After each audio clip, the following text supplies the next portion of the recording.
Hello everyone, welcome to Aptitude Skills. So আজি আমি APSC CCE 2026 হৈ গৈছিলে তাৰ আজি আমি Aptitude Reasoning section part 2 লৈ আহিলো ইয়াৰ আগত মই part 1 to কৰাই দিছো এটো আপোনালোকে ভালকে চাই লব So first question আমালে দিয়া আছে কি দিয়া আছে first question What is the arithmetic mean of the angles of a hexagon ঠিক আছে হেক্সাগনৰ আমাক arithmetic mean লাগে of the angles of a hexagon angle খিনিৰ arithmetic mean লাগে So hexagonৰ number of sides কেটা আছিলে hexagonৰ number of sides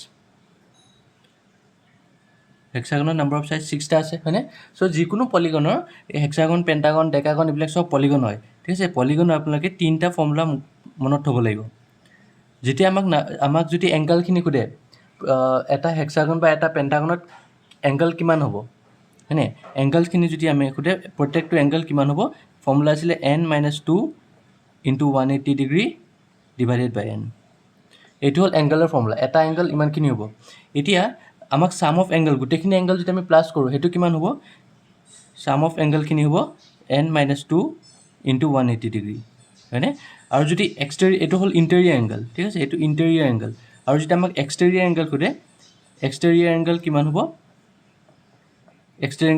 360 degree divided by n এটো হল আপোনাৰ exterior angle এই ফৰ্মুলা কেটা আপোনালোকে মনত থব যিকোনো পলিগন হক বা ইয়াত হেক্সাগন দিয়া আছে পেন্টাগন হক বা ডেকাগন হক গুটেখিনি একেই হ'ব সো এতিয়া নাম্বার অফ সাইডস 6 হল এই নাম্বার অফ সাইডস মানে কি n তো আমি নাম্বার অফ সাইডস লও ঠিক আছে সো এটা ইন্টেরিয়র অ্যাঙ্গেলৰ কিমান হ'ব যেটো আমাক এটো ৰেগুলাৰ পলিগন হয় ৰেগুলাৰ পলিগন নে আপোনাৰ রেগুলার পলিগন নহয় এটো দিয়া নাই হেক্সাগন নহয় এটো দিয়া নাই সো আমি কি কৰো আমি ৰেগুলাৰ ধৰিম সো ইন্টেরিয়র অ্যাঙ্গেল কি হ'ব ইন্টেরিয়র অ্যাঙ্গেল হ'ব n - 2 n ইয়াত কি হ'ব 6 - 2 * 180 ডিগ্ৰী ডিভাইডেড বাই n হল 6 হৈ গল এটা 6 - 2 কিমান হল 4 * 180 ডিগ্ৰী divided by 6 হয়নে 60 কিমান টাইমস যায় 30 টাইমস সো কিমান হ'ব 120 ডিগ্ৰী সো হেক্সাগনত আপোনাৰ এটা ইন্টেৰিয়ৰ অ্যাঙ্গেল হয় 120 ডিগ্ৰী সো ছটা আছিল আমাক কি লাগে আমাক arithmetic mean লাগে সো arithmetic mean কি হ'ব arithmetic mean equal to এটা যদি অ্যাঙ্গেল 120 ডিগ্ৰী হয় টোটাল কিমান আছিল টোটাল ছটা সো 120 * 6 হয়নে আৰু তলত কি হ'ব নাম্বার অফ সাইডস কিমান আছিল নাম্বার অফ সাইডস 6 আছিল সো নাম্বার অফ অ্যাঙ্গেলস বা সাইডস কিমান হ'ব 6 হ'ব মানে হেক্সাগনত 6টা অ্যাঙ্গেল থাকে 6টা সাইড থাকে মানে তেনেকে আপোনাৰ পেন্টাগনত 5টা সাইড 5টা অ্যাঙ্গেল সো কিমান হল এটো 120 ডিগ্ৰী সো arithmetic mean হ'ব 120 ডিগ্ৰী বুজিলে কেনেকে উলালো arithmetic mean টো এটা অ্যাঙ্গেল হল আপোনাৰ 120 ডিগ্ৰী 6টা অ্যাঙ্গেল কিমান হ'ব 120 + 120 + এনেকে 6টা সবাৰ প্লাস কৰি দিব বা 6 * 120 ডিগ্ৰী কৰি দিয়ক divide by number of sides কিমান আছিল বা নাম্বাৰ অফ অ্যাঙ্গেলস কিমান আছিল 6 সো ক্যান্সেল কৰি দিয়ক 120 ওলালে ঠিক আছে আমাৰ অপচন নাম্বাৰ সি টো হ'ব নেক্সট কোৱেশ্চন কি দি আছে চাওক 5 departments have been allotted in 5 officers A, B, C, D, and E. A is not in finance. B is either health or education. C is not in the same department as D. E is in the finance. Education is not assigned to A or D.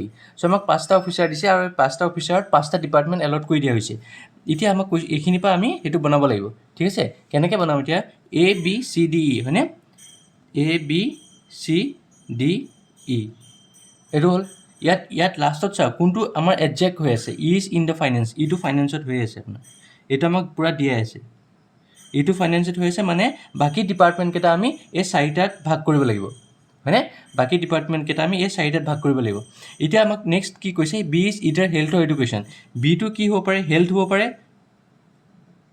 হ'ব পাৰে বা মই ইয়াত education এটা ধৰি লৈছো education হয়নে আৰু ইয়াত ফাইনেন্স টো ইটো ফাইনেন্স হৈ আছে দুটা মই কন্ডিশন ধৰিছো ঠিক আছে Next up, C is not in the same department as D. C or D department beleg. Aru koise education is not assigned to either A or D. Education jodi A or D nohoy, tete A or D ki hobo? A or D health hobo pare. Hoine? A or D health hobo pare. Health hobo pare aru C or D department beleg mane C to education hoi ase.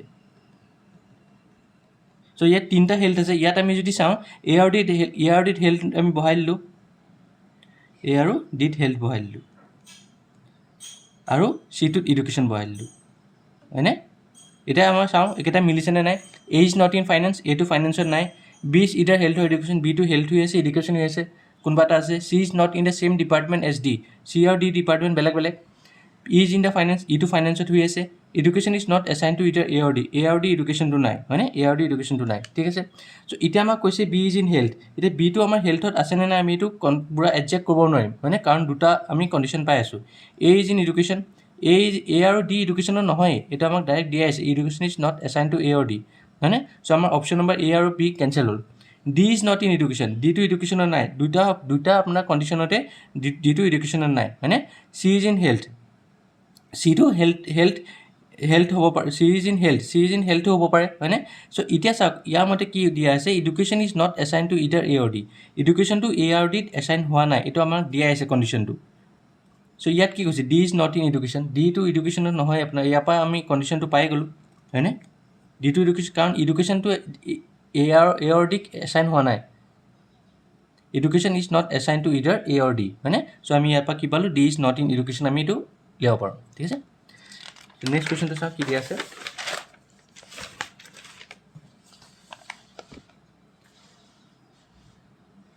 Okay, the chairman of a selection committee arrived at the interview hall at 10 minutes to 12:30.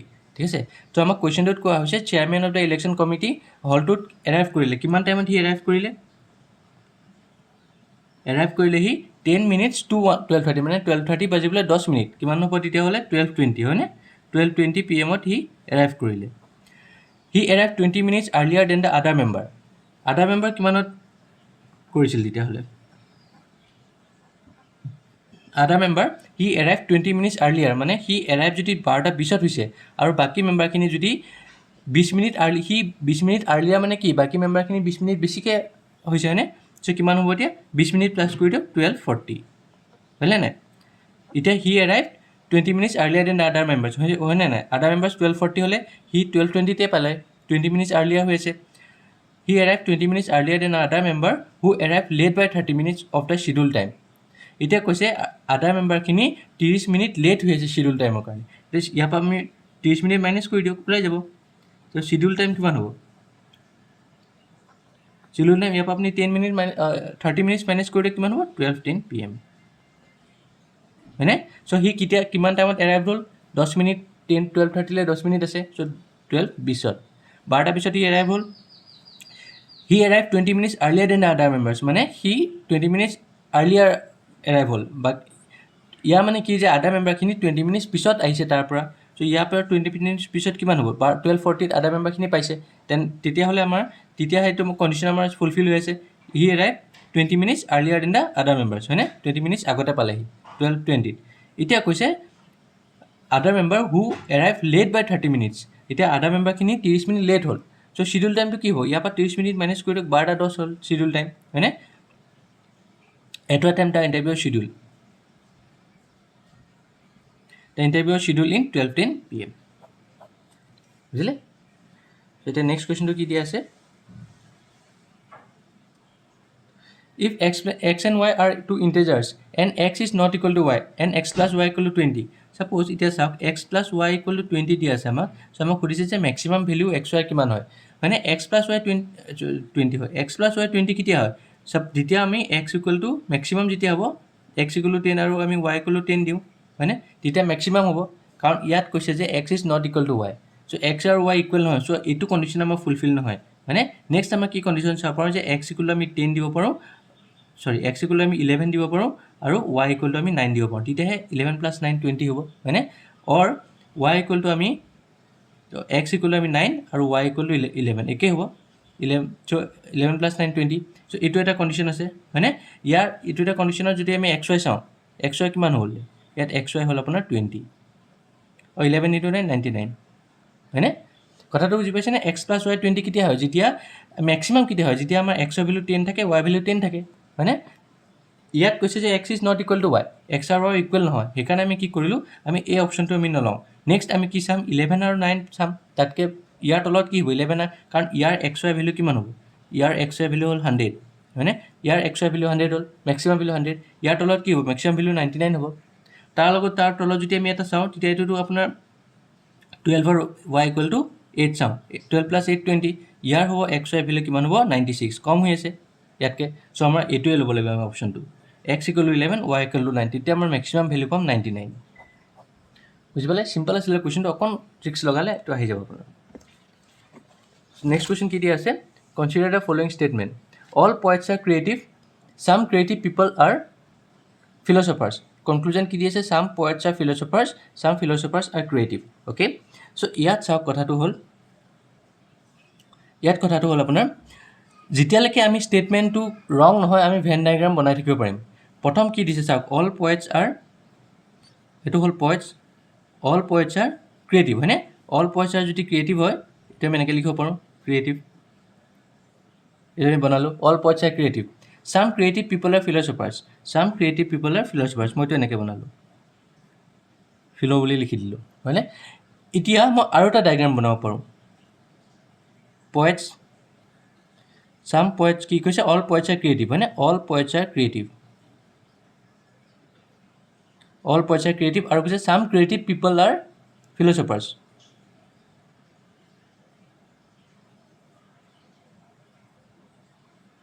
all poets are creative, some creative people are philosophers. Okay, some creative people, okay, some creative people are philosophers হলে আমি এইটো আঁকিলোঁ, আৰু এটা আমি আঁকিব পাৰোঁ, এইটো এনেকৈ আঁকিব পাৰোঁ হয়নে? এইটো আমি আঁকিব পাৰোঁ ফিল'। এতিয়া আমাৰ ষ্টেটমেণ্টটো ভুলি আছে নেকি? চাওক, অল পয়েটছ আৰ ক্ৰিয়েটিভ হৈ আছে হয়নে? চাম ক্ৰিয়েটিভ পিপল আৰ ফিলচফাৰ্ছ হৈ আছে, তেনেকৈ অল পয়েটছ আৰ ক্ৰিয়েটিভ ইয়াতো হৈ আছে, আৰু চাম ক্ৰিয়েটিভ পিপল আৰ ফিলচফাৰ্ছ হৈ আছে। চ' এতিয়া আমি কনক্লুজনলৈ আহোঁ, চাম পয়েটছ আৰ ফিলচফাৰ্ছ হৈ আছেনে? ইয়াত নাই হোৱা। চাম পয়েটছ আৰ ফিলচফাৰ মানে পয়েটছ আৰ ফিলচফাৰৰ মাজত ৰিলেশ্যন নাই। চাম ফিলচফাৰ্ছ আৰ ক্ৰিয়েটিভ, চাম ফিলচফাৰ্ছ আৰ ক্ৰিয়েটিভ ইয়াত হৈ আছে, চাম পয়েটছ আৰ ফিলচফাৰ্ছ ইয়াত হোৱা নাই, চাম পয়েটছ আৰ ফিলচফাৰ্ছ ইয়াত হৈ আছে। চাম ফিলচফাৰ্ছ আৰ ক্ৰিয়েটিভ, চাম ফিলচফাৰ্ছ আৰ ক্ৰিয়েটিভ ইয়াতো হৈ আছে, চাম ফিলচফাৰ্ছ আৰ ক্ৰিয়েটিভ ইয়াত হৈছে, মানে আমাৰ কণ্ডিশ্যন 2টো ফুলফিল হৈ আছে। য'ত আপোনাৰ দুটা ৰাইট চিন হয় সেইটোৱে ফুলফিল হ'ব। কাৰণ ইয়াত আমি ক'ব নোৱাৰোঁ যে চাম পয়েটছ আৰ ফিলচফাৰ্ছ হৈ আছে, কাৰণ ইয়াত হোৱা নাই, ইয়াত হৈ আছে। চ' সেইকাৰণে আমি এইটো অপশ্যন 1টো ধৰিব নোৱাৰোঁ। যোনটো কাৰেক্ট অপশ্যনটো হ'ব যোনটো দুটাই ফুলফিল হৈ আছে, ঠিক আছে? আৰু সদায় মনত হ'ব, যেতিয়ালৈকে আমাৰ ষ্টেটমেণ্টটো ভুল নহয় আমি ভেন ডায়েগ্ৰাম আঁকি থাকিব পাৰিম, ঠিক আছে? চ' নেক্সট কুৱেশ্যন কি দি আছে, what is the missing term in the series? So' missing টাৰ্মটো কি হ'ব? এইটো আমাৰ কি দি আছে, 6, 12, 36, 180, তাৰপিছত নাই, তাৰপিছত আছে 13860, আৰু আছে 10, 180, 180 হয়নে? এতিয়া চাওক, এটা কথা মন দিব, প্ৰথম আপোনাৰ স্মল কে আছিলে 6ৰ পৰা গৈ আমি 180, 180 পালোগৈ, মানে ইয়াত ডিফাৰেঞ্চ নিমিলিব। কাৰণ ইমান সৰু নাম্বাৰটো যেতিয়া ডাঙৰ হৈ যায় লাষ্টত, তেতিয়া সদায় মাল্টিপ্লাই হ'ব, মাল্টিপ্লাই হৈ আছে কিবা এটা। যদি মই ইয়াৰ পৰা চাওঁ, 6 × 2 কৰিলে আমি 12 পাম হয়নে? 12 × 3 কৰিলে আমি 36 পাম, 36 × 5 কৰিলে আমি কি পাম? 180, মানে ইয়াত অড নাম্বাৰবিলাক হৈ আছে হয়নে? অড নাম্বাৰ নহয়, আপোনাৰ প্ৰাইম নাম্বাৰবিলাক হৈ আছে, প্ৰাইম নাম্বাৰবিলাক ইনটু হৈ আছে। 2, 3, 5, 5ৰ পিছত প্ৰাইম নাম্বাৰ কি হ'ব? 5ৰ পিছত প্ৰাইম নাম্বাৰ হ'ব 7 হয়নে? যদি আমি 180 লগত আমি 7 ইনটু কৰোঁ, কিমান হ'ল? 700, 7, 8, 56, 6, 5 কেৰি, 7, 7, 12, 1260 হয়নে? 1260 যদি হয়, নেক্সট কিমান হ'ব? 1260 লগত যদি আমি 7ৰ পিছত নেক্সট প্ৰাইম নাম্বাৰ কি হ'ব? 8 নহয়, 9 নহয়, 10 নহয়, 11 হ'ব। 7ৰ লগত যদি আমি 11, 126 লগত যদি আমি 11 কৰোঁ, আমি এইটো পাই যাম। নেক্সট আকৌ ইয়াৰ লগত চাব, 13 ইনটু কৰি চাব, এইটো পাই যাব। চ' আপুনি কি হ'ব আপোনাৰ অপশ্যনটো? 1260 বুজিলে? অ'কে, চ' নেক্সট কি দিয়া আছে চাওঁ, if x = 48, ACT = 48, then BAT is equal to, ঠিক আছে? আমাক কোৱা হৈছে x = 48, চ' x = 48, চ' আমি যদি এলফাবেটত চাওঁ, x কিমান নাম্বাৰত আছে হয়নে? x আছে আপোনাৰ 24 নাম্বাৰ হয়নে? কেনেকৈ চাব আপুনি? x, y, z 26টা আছে আমাৰ, 26, 25, 24 হয়নে? চ' x হ'ল তোমাৰ 24, চ' 24 × 2 হৈ আছে ইয়াত চাওক হয়নে? যোনটো লেটাৰ যোনটো নাম্বাৰ সেইটোৰ লগত আমি মাল্টিপ্লাই 2 কৰি আছোঁ, এইটোতো আমি পাইছোঁ, কিন্তু এইটো চাওঁ, এইটো মিলিছেনে নাই মিলা? ACT = 48, ACT A কিমান নম্বৰত আছে? লেটাৰটোৰ লগত যিকোনো লেটাৰটো তাৰ নাম্বাৰিঙৰ লগত আমি 2 এটা ইনটু কৰি দিওঁ। 1ৰ লগত কি আছে? A1 আছে, চ' 1 × 2 প্লাছ C কিমান নম্বৰত আছে? 3 নম্বৰত, চ' 3 × 2, T কিমান নম্বৰত আছে? T 20 নম্বৰত হ'ব, চ' 20 × 2, চ' এইকেইটা প্লাছ কৰকচোন, কিমান হ'ব আপুনি? 2 + 6 + 40 মানে 48, চ' আমাৰ মিলি আছে। আমি এতিয়া বেটটো কেনেকৈ উলিয়াম? বেটটো উলিয়াম, বিটো কিমান নম্বৰত আছে? 2 নম্বৰত আছিলে, AB 2 নম্বৰত, চ' আমি 2 এটা ইনটু কৰি দিলোঁ, প্লাছ এইটো কিমান নম্বৰত আছে? 1 নম্বৰত, চ' 1 × 1 হয়নে? 1 × 2 ডাবল কৰি দিলোঁ, প্লাছ এই টিটো কিমান নম্বৰত আছে? টিটো আমাৰ আছে 20 নম্বৰত, 20 × 2, চ' আমাৰ এইটো কিমান হ'ব? 2 × 2 4 প্লাছ 2 প্লাছ 40 কিমান হ'ল? 40 to 46, চ' আমাৰ বেটটো পাই গ'লোঁ 46। বুজিলে সিম্পল আছিলে খালি এইটো আপুনি মিলালে হ'ল আমি যোনটো লেটাৰৰ যোনটো নাম্বাৰ সেইটো লগত আমি 2 এটা ইনটু কৰি দিওঁ সো নেক্সট কোৱেশ্চনটো চাওঁ what is the number that does not logically fit in the given series okay এটো আমি চাও কিমান হ'ব